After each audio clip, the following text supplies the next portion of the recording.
The famous preacher Haddon Robertson said that the modern preacher has a job description that sounds somewhat like a Superman. He's expected to make all the house calls like a country doctor. He's expected to shake all hands, everybody's hands like a campaigning politician. He's expected to prepare all lessons like a professor. And then he's expected to see and to meet as many people as a psychologist. He is to be a skilled executive as though he's the president or the CEO of a business. And then the result of this, that if there's anybody that's looking into going into ministry, you can be confused trying to reach these impossible expectations.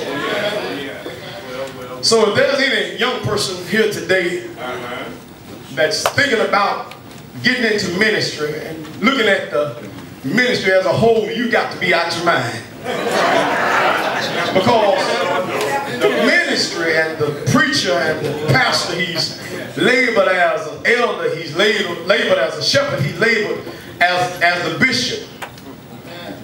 But the thing about this is, when you look at the text, what Paul says about this, fighting the good fight. Yeah, man. Have anybody ever wondered, what would you put on your tombstone? I'm talking about when you die. You know, I really don't know what's going to be on my tombstone. But when I looked at verse 7, verse 7 says that I fought a good fight, I finished my course, I have kept the faith. Yes, sir. Yeah.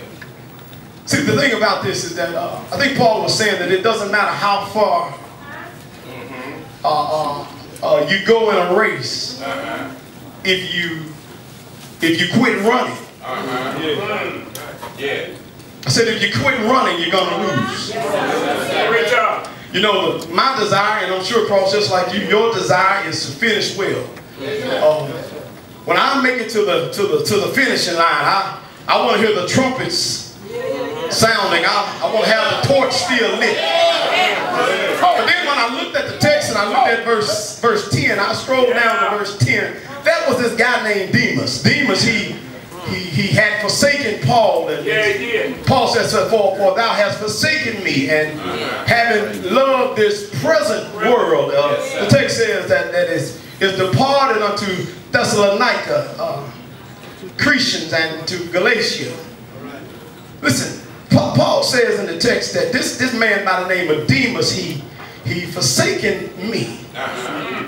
This is a sad text. This might be the saddest verse in the Bible. It might be the saddest verse in the Bible. And no doubt that Demas, he was a man of God. He loved God, and he served God. But the text says, and it teaches us that Demas, Paul said that he had forsaken me. I don't know how did he do it, preacher, how did he do it? Well, he might have done it because the world started pulling on him. Yes, sir.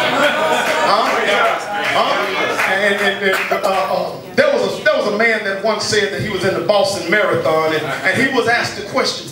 They asked him, they said, what are your chances of winning? What's your chances of winning? And the man, he said, winning? Man, I'm just worried about finishing. Listen, it doesn't matter what place you come in. All that matters is that you finish the race. No doubt this man Demas, he was being pulled on by the world, and no doubt he left his work. He left the world that he loved. The work that he loved, he lapsed. But then the thing about the wealth is that he lost. He lost. This was a sad thing. The Bible says in verse 7 and 8, it says, I fought a good fight, I finished my course, I have kept the faith. Henceforth, this is the wealth right here.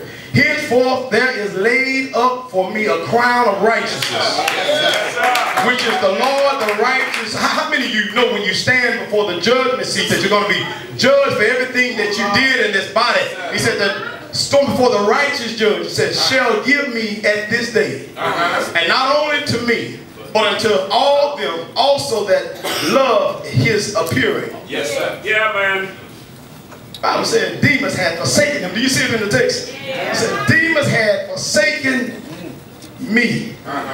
Demas, he was lost. He was lost. And I want you to know today that when a man, woman, boy, a girl, when somebody get on this race and when they serve the Lord, but the tragic thing about this is that when they quit, they lose. Yeah. Well, number one, the first thing he did, he denied the Lord. He denied the Lord. He denied the Lord when he turned his back on the ministry. The second thing is that he deserted his friend when Paul, at a time when Paul was in prison, about to be executed, he looked for his friend and his friend wasn't there. So the second thing is he deserted his friend. So now Paul was in prison. Yes, sir. And as we sit here talking about this man, some 2,000 years later, we talk about this man Demas because he was a quitter. He was a quitter. Cross, I just want to tell you today that you need to fight. Man, it's all right to get your dukes up sometimes. You got to fight. And while you're fighting, you can't get tired. You will get tired, but you cannot quit. You can't quit. Because you know what? If you quit, what would your children think about you? If you quit, what would your wife think about you? Really, what do you really want to be remembered for? See, when you start out on this Christian journey, on your assignment, you don't want to start and then quit. Because Demas, he denied the Lord. He deserted his friends. And the third thing is that he disgraced his life. He dissipated his reward. So the Bible says, now hold fast. That no man take thou crown. And I don't know about you, but I want a crown. So I'm not going through hell and high water just to be going through hell and high water. I'm just not hanging on in there just to be hanging on in there. I'm not just doing what I'm doing because I'm just doing what I'm doing. But I want to hear one of these old days. I'll have some help up in here. When I get there, and when I make it in, I want to hear a warm voice, man. I want to hear the voice say, well done. Throw an adjective in there. Say, well done now. Good. Faithful servant. I fought a good fight. I ran my course. I kept the faith. You know what the good thing about this is that sometimes preachers fall down. But when a preacher falls down, God picks him up. And I come to serve notice today that there's no perfect pastor. There's no perfect man of God. The Bible says that men of God made mistakes. But isn't it good to know that God is a God of a second chance? When I looked in the text, I see it in the Bible when God gave Jonah assignment. He told Jonah to go and preach, and Jonah, he kind of tried to back out of this, but thank God for a second chance. Because God gave Jonah a second chance. He had to take him through some stuff, but he gave Jonah a second chance. I remember when Samson laid his head in the wrong lap. He fell into sin. And the thing about this, but God gave him another chance. I remember when Peter cursed and he swear